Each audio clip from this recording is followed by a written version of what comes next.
Recibimos en los estudios del Espectador al ministro de Defensa Nacional, Luis Rosadilla. Ministro, buen día, gracias por acompañarnos. Buenos días, gracias por la invitación. Desde hace más de un mes, su gestión como ministro quedó completamente distorsionada, ¿no? Casi desaparecieron los asuntos más generales, los asuntos de fondo del Ministerio de Defensa Nacional, y a usted casi que se lo ve solo en su papel de jerarca que maneja las denuncias y las investigaciones sobre corrupción en la Armada y eventualmente en otras fuerzas. Mi pregunta es, cuando usted asumió el cargo hace menos de 6 meses, ¿tenía algún indicio de que su gestión podía llegar a tener este giro? Bien, yo diría que con la focalización, la intensidad y, digamos, la casi unicidad en el tiempo de varios episodios como este, no. ¿Pero tenía la impresión de que podían saltar estas cosas? Sí, era consciente de que existían procesos en desarrollo que venían del gobierno anterior, como con colusión, como forma de darle cabida y un orden a lo que fueron las auditorías internas de la Nación, actuando las fuerzas que el gobierno anterior ordenó, pidió, y las investigaciones administrativas que habían comenzado, que estaban 2 de ellas en proceso cuando yo asumí el ministerio. Tenía claro que venía un panorama donde se iban a presentar temas de este tipo. Ahora, ¿por qué estallan las denuncias de esta forma tan numerosa y tan espectacular? ¿Por qué se multiplican ahora?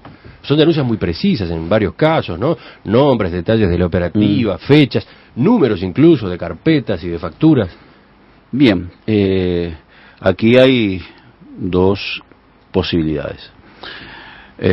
O hay una acumulación de estudios, de trabajos, de investigaciones realizadas que encontraron ahora el momento propicio para hacerse públicas, o hay, como se especula, alguna forma de lucha interna dentro de en este caso, básicamente la propia Armada. En realidad, creo que en mi trabajo de hoy no tengo que guiarme por esas especulaciones. Intento, y en eso tengo que reconocer antes que nada el enorme esfuerzo y colaboración que presta todo el personal profesional y técnico del Ministerio, básicamente los abogados, mis asesores jurídicos, para no salirme de las normas y no entrar a trabajar con especulaciones, sino simplemente atarme a procesos que le den garantía, antes que nada, a la sociedad, pero también a los imputados o a los investigados, de que estos procesos son guiados exclusivamente por normas que no arrasen derechos y que den garantías a todos. Ahora, ¿este escándalo se ha comido su gestión como ministro?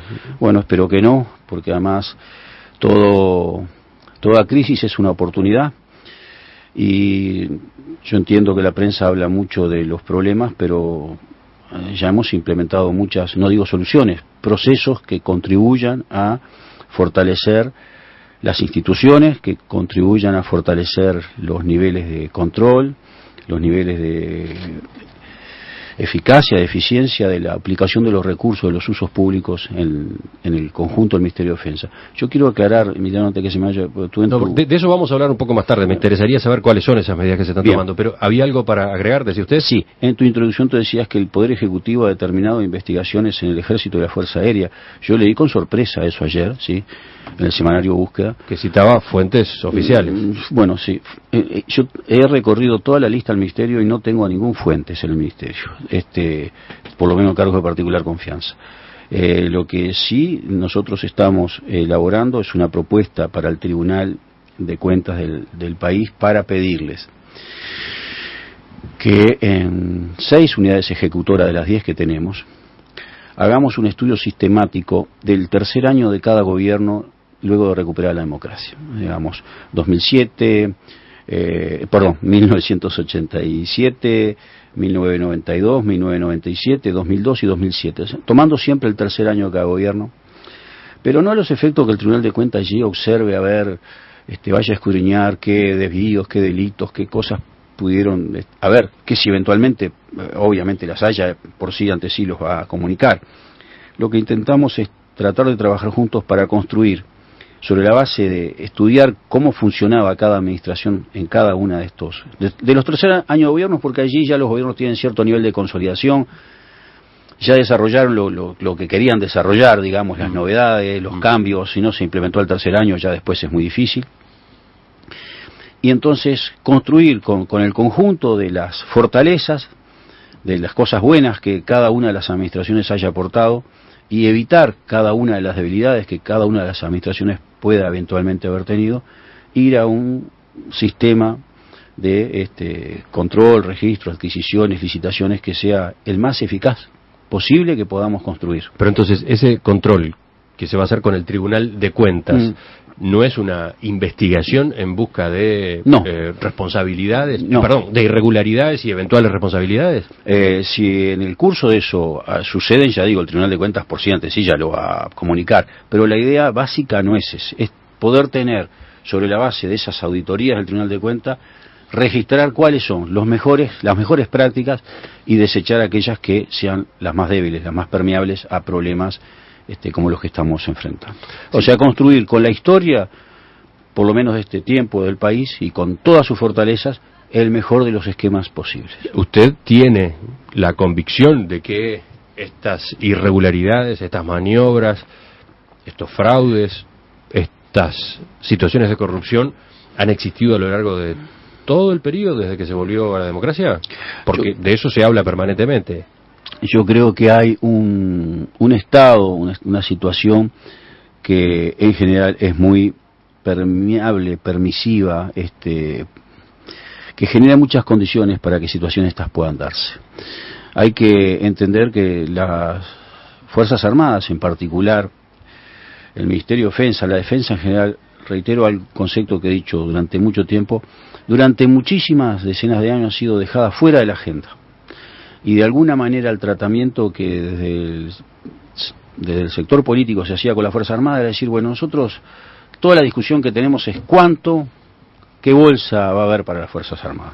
Y luego el manejo de esas cifras, de esos montos, eran bastante autárticos, bastante internos. ¿Pero por qué se le daba a las Fuerzas Armadas esa autonomía? Y porque para el sistema político parece que era más fácil que discutir los temas de defensa, dejar que de la defensa se encargaran los militares, de la misma manera que no se construyó Pero había allí, como alguien ha especulado, un pacto. No, digamos, no erizar esa parte de la relación con las Fuerzas Armadas, teniendo en cuenta que veníamos de la dictadura, etcétera. No, pero es que esto viene de mucho antes de la dictadura. Esto es histórico en el país. Ajá. No, esto no es ni Yo diría que además en la propia dictadura sucedió más o menos lo mismo. no tuvo mucho más en la agenda los problemas de defensa de la dictadura que antes ni que después. En realidad, en la dictadura lo que se deformó fue el papel de la defensa. Esa es una de las preguntas que ha surgido en estos días. ¿Se va a investigar también cómo se manejaban los números de la Armada y de las Fuerzas Armadas en la dictadura? A ver, investigar, reitero, se puede investigar todo. Podemos ir a cómo financiar los 33 orientales el desembarco. Podemos ir a donde quieramos. Ahora, ese es el ejercicio que necesita el Uruguay.